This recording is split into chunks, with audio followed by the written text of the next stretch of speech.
નમસ્કાર મિત્રો, મારી યુટ્યુબ ચેનલમાં તમારું હાર્દિક સ્વાગત છે। આજે આપણે વાત કરવાના છીએ ટપાલ બનેલી એક ઘટના વિશે। ટપાલ પોસ્ટમેન ઘરની બહાર આવી એક બૂમ સંભળાઈ। કોઈ ટપાલ બોલે અને કોઈ પોસ્ટમેન બોલે અને સાથે ટ્રેન ટ્રેન ટ્રેન એવો સાયકલની ઘંટડીનો મીઠો અવાજ પણ આવે। અને બહાર જઈને જોઈએ એટલે ખાખી કલરના યુનિફોર્મમાં સજ્જ એવા પોસ્ટમેન કાકા સાયકલ પર જોવા મળે અને તેઓના હાથમાં આપણી ટપાલ હોય।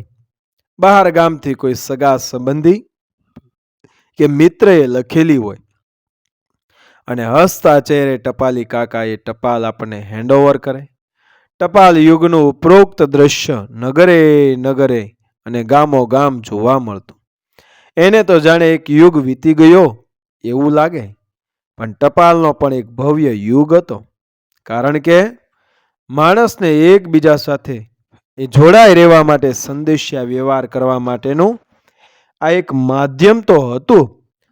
ત્યારે એ માટે દરેક શહેર ગામમાં રચાયેલ એક પોસ્ટ ઓફિસ દ્વારા આ માટે સરસ સંચાલન થતું હતું।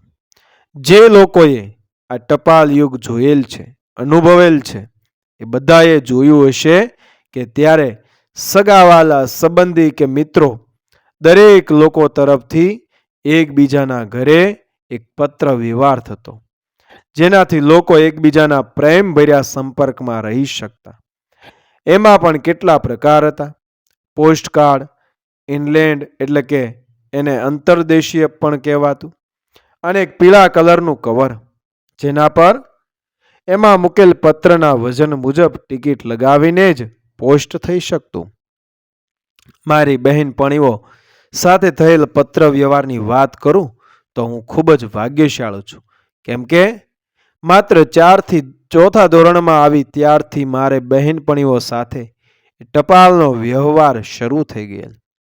એ સમયની વાત કરું તો હું 4થા ધોરણમાં આવી ત્યારે મારા પપ્પાની ટ્રાન્સફર રાજકોટ થઈ ગઈ, એટલે પોરબંદરથી 10 બહેનપણીઓનું ગ્રુપ એ મને ટપાલ લખતું।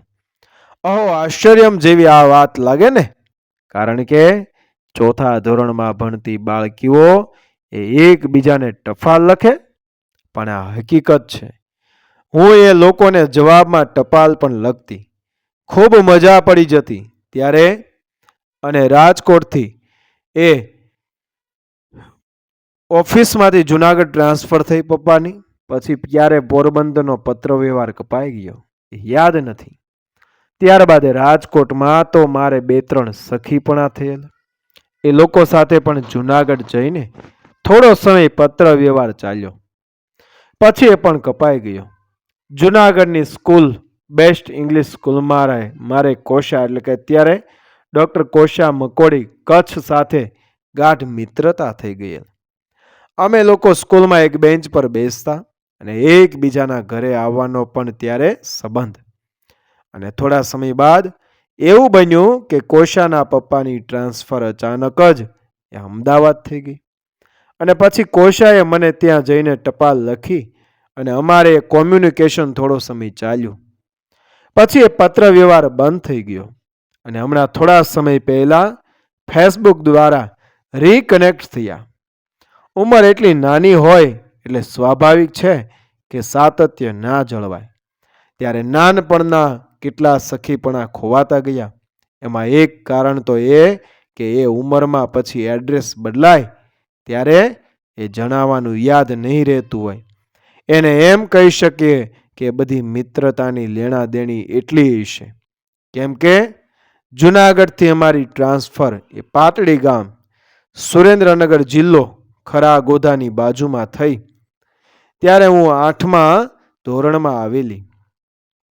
પછી ત્યાં પણ મારે બહુ બધી બેનપણીઓ મળી, સાથે ભણ્યા રેમાં, ખૂબ મજા કરી, અને હું 11મા ધોરણમાં આવી ત્યાં પપ્પાને ફરી પાટડી ઓફિસમાંથી રાજુલા સિટી ટ્રાન્સફર થઈ, અને પછી ફરી ટપાલનો સિલસિલો શરૂ થયો। મનીષા, મીનાક્ષી, કૈલાસ, દીપિકા બહુ બધી બહેનપણીઓ સાથે એ ટપાલનો વ્યવહારથી મળવાનું સહ્યું રહેલું। એમાં પણ પાટડીની 2 ફ્રેન્ડ મનીષા અને મીનાક્ષી સાથે મારે નિયમિતપણે પત્ર વ્યવહાર જળવાઈ રહ્યો. પદવીની બધી સખીઓ સાથે મિત્રતા આજે પણ સરસ અને અકબંધ છે. પાટડીની સ્કૂલમાં પણ મારે ખૂબ જ સરસ બહેનપણીઓ કહેતા કે બેસ્ટ ફ્રેન્ડ્સ મળી, જેઓ સાથે આજે પણ સંબંધ સરસ રીતે જળવાઈ રહ્યો છે. અને જ્યારે રાજકોટ પપ્પાની ટ્રાન્સફર થઈ અને મારે રાજુલાની બહેનપણીઓ એ ધારા હિના નમ્રતા સાથે જે જોરદાર ટપાલનું આદાન પ્રદાન થયું છે, અદ્ભુત, ત્યારે તો હું કોલેજમાં આવી ગયેલ. અને શું ટપાલ લખવાની મજા પડી છે, કેમ કે રાજુલાથી અમે નવા શહેરમાં રહેવા આવેલા, એટલે શહેરી જીવનની કોલેજની ઝીણી ઝીણી વાતો હું ટપાલમાં એ લોકોને જણાવતી રહેતી. અને એટલું નિયમિતપણે કોમ્યુનિકેશન પત્રો દ્વારા ચાલતું રહ્યું. અદ્ભુત.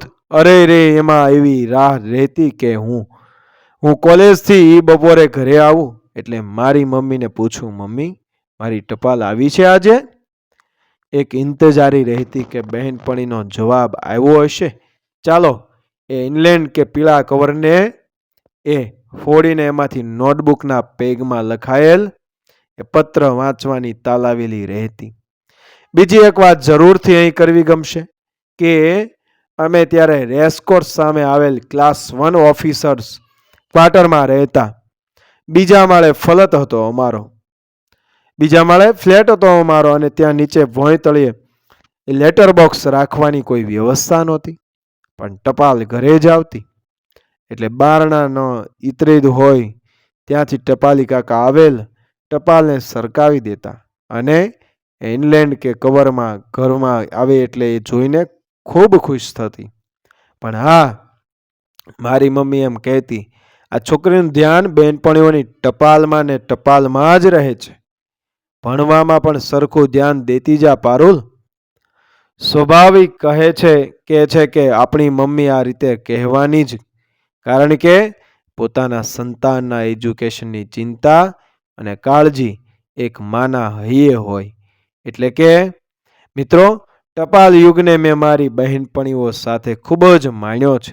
અને પછી તો ફોનનું ચલણ વધ્યું એટલે પત્ર વ્યવહાર જ સાવ ઓછો થઈને પછી સાવ એ લુપ્ત થઈ ગયો.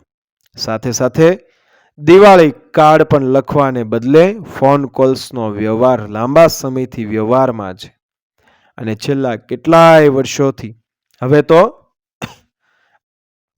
આપણું સોશિયલ મિડિયા જ ગાજે છે.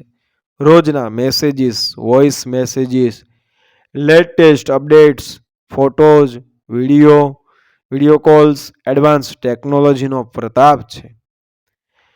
વેલ મિત્રો, તમારા લોકોના પત્ર વ્યવહાર વિશેના અનુભવ જણાવશો તો ચર્ચા કરવાની મજા આવશે. ચોક્કસ ખુશી થશે. મિત્રો, વિડીયો પસંદ આવે મારી ચેનલને સબસ્ક્રાઈબ કરો, ફોલો કરો, શેર કરો. મળીએ આવી જ ઘટનાને પ્રેરણાદાયક વાર્તાઓ સાથે આગળના વિડીયોમાં. બન્યા રહો મારી ચેનલ જાતે. જય શ્રી કૃષ્ણ. રાધે રાધે. જય શ્રી રામ.